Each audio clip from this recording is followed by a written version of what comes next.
Today we're talking to Elliott Osborne ahead of Saturday's game against Southend United. Elliot, let's focus on that. We've had a 2-week break since the Oldham game, so that's given us plenty of opportunity to prepare for this game.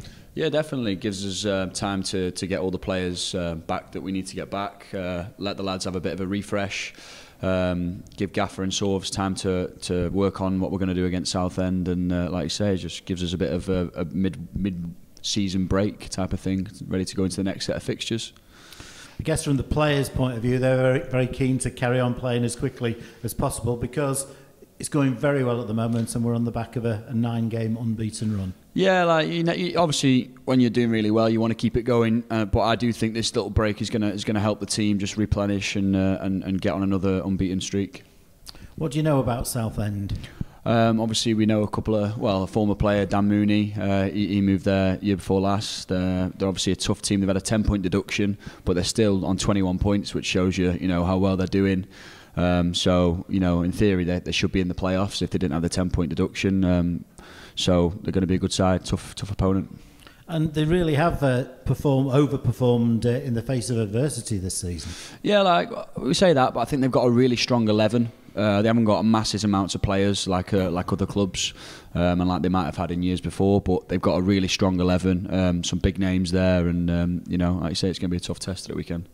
Big name. I think there's lots of people who thought Southend United would never be in non-league football. This is their 3rd season since relegation from the Football League, and the first season was a restricted crowd, so I think there were only 250 Southend fans there. Last season was towards the end of the season.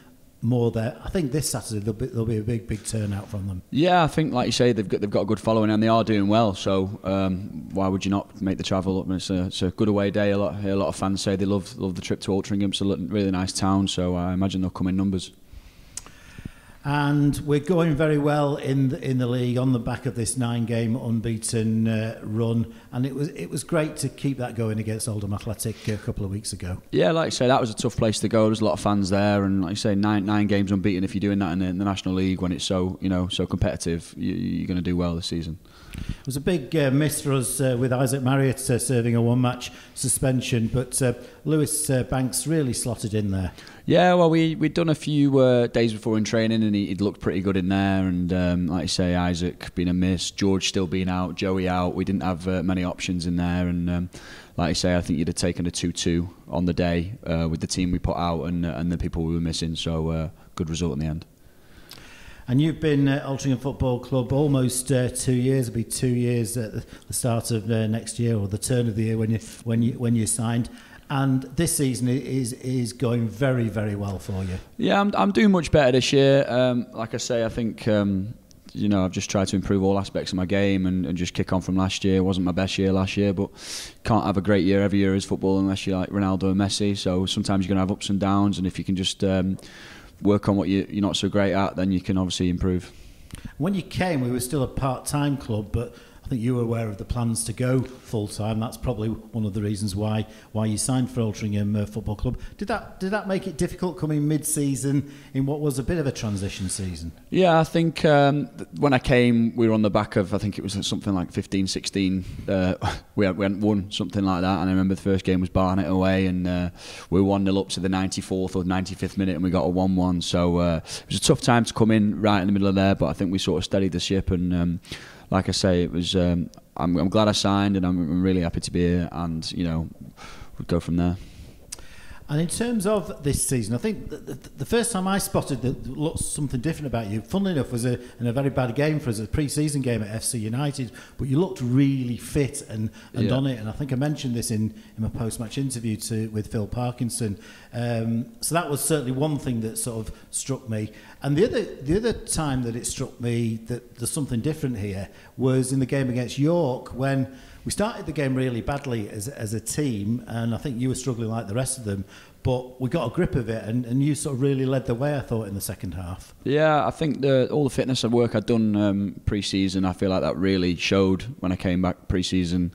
with the lads and stuff like that. And I think I played quite a lot of minutes early on in the season, so in the pre-season. So I played something like 70 minutes in the first game. I think I played 90 minutes against FC. So I ended up getting a lot of fitness, and like I say, earlier on the season against York, that was one of my better games, and it just felt really fit, felt really strong throughout, even though we've been started the Saturday Tuesdays, and that's been why I've done so well this year. Fitness really up there. At the start of the season before, when it was yourself, Josh Lundstrom and Isaac Marriott, and it looked like at one point you were given the number 10 shirt. I think it looked as if you might be been playing in the more forward role with Isaac and Josh behind you, and in the pre-season that formation looked really good, but of course that was all scuppered by Isaac's injury, and then things didn't sort of pan out because of Isaac's injury in the season in terms of that plan. But then losing Josh Lundstrom, I think the biggest biggest positive I could say about your performances this season is we haven't missed a player of Josh's calibre. Yeah, I think, like you say, going back to last year, the idea was to play all three of us in there. Obviously, Isaac got injured. We brought Chris in. Chris did really well. And then, obviously, when Isaac come back, I think the gaffer was like, well, I can't take Chris out. We can't change shape. So we'll let the three battle it out. And, obviously, I wasn't playing so well. Isaac came back really strong. Josh was on fire. So I think I just had to bide my time. And I think, like, when you're playing once every 2 or 3 games, it is hard to come back in and shine because you're not fit. You're doing your work on the training ground, you're doing work in the gym, but you're not match fit. So I think that makes an impact. And then obviously when Josh is gone, obviously I feel like I've got some boots to fill. I feel like I've done that, and I just want to kick on and keep doing that. And ironically, Josh didn't miss a minute of last season for Altrincham Football Club, and he's faced a similar sort of challenge this year. Yeah, it's crazy. Like you say, he played every single minute last year, and then before the season's even started, he's injured out for 8 weeks or whatever it was. So, like you say, that's just how football works. Sometimes it's a funny game, and that's just how it is. And I know you're very close to Josh, and he's an award winner this week because he's the North West Awards National League Player of the season, which is great for him for his performances, of course, for Altrincham. Yeah, fully deserved. We had a little bit of a text exchange, and I was wondering why he wasn't there, but he made me aware, and really proud of him. Did really well. He deserves it for last year because, like you say, he mopped up our awards last year, and he deserved it. And it's nice to see him getting recognised on a bigger scale. In terms of this season's performances, is there any game that you've been most pleased with? From a personal point of view or a team point? From a personal point of view. I think I really enjoyed Chesterfield. I think from a personal point of view, I went in at 1-0 down at half-time, and for the first time probably in my career, I was really angry, and I came in and I told the lads what I thought, and that we were giving him too much respect, and I wasn't happy with it. And then second half, everyone dug in together, and obviously we're the only team to have beaten this year, so that says a lot about that performance. And then obviously on a team point of view, probably say the Ebbsfleet game, just the way we attacked and winning 6-1 at home. It's a great result. It's interesting that you mention about going in, having a bit of a rant in the dressing room, because I have heard you've been pretty vocal this season. Is that something that's changed as you become more established at Altrincham Football Club? Yeah, I think it comes with an age thing as well and experiences. Obviously, I'm 27 now, so I'm probably, if not coming towards my peak. And I've seen a lot. I've played a lot of games. I'm experienced, and I think it takes. We lost people like Jordan Hume last year, who was a big talk in the dressing room, and someone has to step up and fill those shoes. Like we've got James Jones, obviously the skipper. Isaac speaks, but obviously he's not really old or anything like that. So it does take some experienced heads to come in and say what they think, and rally all the lads together, especially with a new group, because we did have you got a new group like Justin Amaluza, we got Newbie, we got new players in there. So they need to know what we expect from them. Now we're sitting 5th in the National League, which is an excellent performance to date in this season. You've played in the EFL. How much difference would you say there is between where we are at the moment and, let's say, halfway up at League 2? I don't think there's much difference at all. I think you can see that when you go and look at teams like Notts County and Wrexham and Stockport, the three teams who've gone up last year or year before, and they're sitting 1, 2, 3 in the league above. So I think that's, and they haven't added loads and loads. They've added a couple of players here and there, but it just says that the National League, top end National League teams are just as good, if not better, than middle end League Two teams. Obviously, the ones at the top in League Two, they're probably saying the same about the League One teams. So I don't think there's much difference at all. And it's still relatively early in the season. There's a long way to go, but we're in the mix. 100%. Start of the season, the gaffer comes in and says, we just want to do better than last year. We want that progression, like he's done every year since he's been here. And now we're sort of going, actually, we're 15, 16 games in, third of the way through the season, and we're looking like a team tough to beat. We lost 2 games against Barnet and Bromley, who were second and third or third and fourth. So you've got to look at that and go, why can't we make the playoffs? Why can't we do that? And when we played Bromley, they were struggling a little bit, but they're clearly a very good established side, and they've proven that. Barnet have been flying from pretty well the word go, and we've beaten Chesterfield. So there's 3 very good indicators that we're pretty close. Yeah, 100%. And I think I can only think of one game where I feel like we deserved to lose, and that was Barnet. Didn't think we deserved to lose at Bromley. There's points where we've lost. Dagenham at home, filed away. Obviously, wasn't a great performance, but we drew 3-3, and that was last minute. You've got York away. We should have won. We had them chances. So we've dropped points, plenty of them, which just says, the fact we're 29 points now. We're starting on 29 points when we could be on 33, 34 easily, and we've only deserved to lose 1 game in 17. Is it 17? I think it's 17, 16 or 17. Yeah, 17. So, I think that just says, how far we've come even from last year. Yeah, I think it's 1, 7, drawn 8, lost 2. So that's 17 by my sort of maths.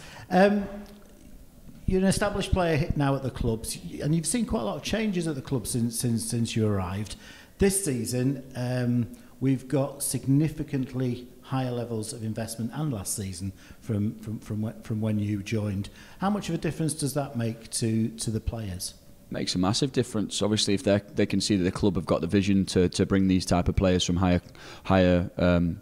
league clubs, like you've got the Ollie Crankshaws come from Stockport, and newbies come from on loan from Colchester. So if you can see players like this coming in, you're thinking, do you know what? We can go and do this. We can go and make the playoffs, and I think that gives the lads a good lift, and it also tells the lads that they need to just be careful because their shirt's not definitely getting their shirt. And it's really important that we've had a few challenges this year with injuries. It's really important that when those challenges have come, the board have really supported Phil and Neil, and again that must increase confidence in the playing ranks. 100%. I think every time I'm speaking to the gaffer, he's going watching different games. Even now, when we've got a pretty much fully fit squad, he's going out and watching games just in case.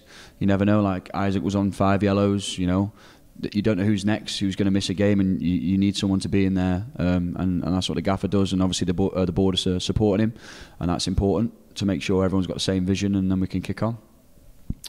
So overall, objectives for the season from a personal perspective? Yeah, well, like I say, I think you have to take stock every 15 games, and at the moment, playoffs.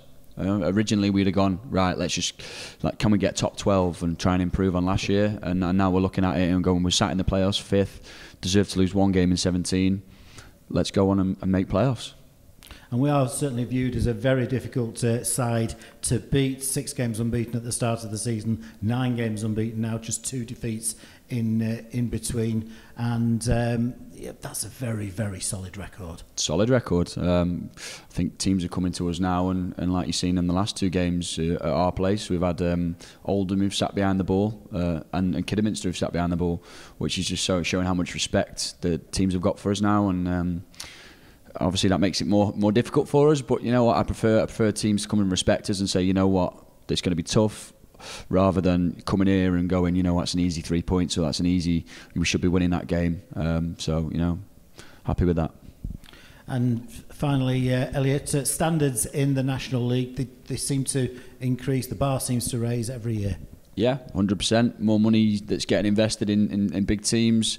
People are dropping down. You've seen that with the likes of Will Grigg coming down and people like that. So, like you say, the bar's getting higher. Teams are getting more well supported, and it's obviously just trying to stay with the groove.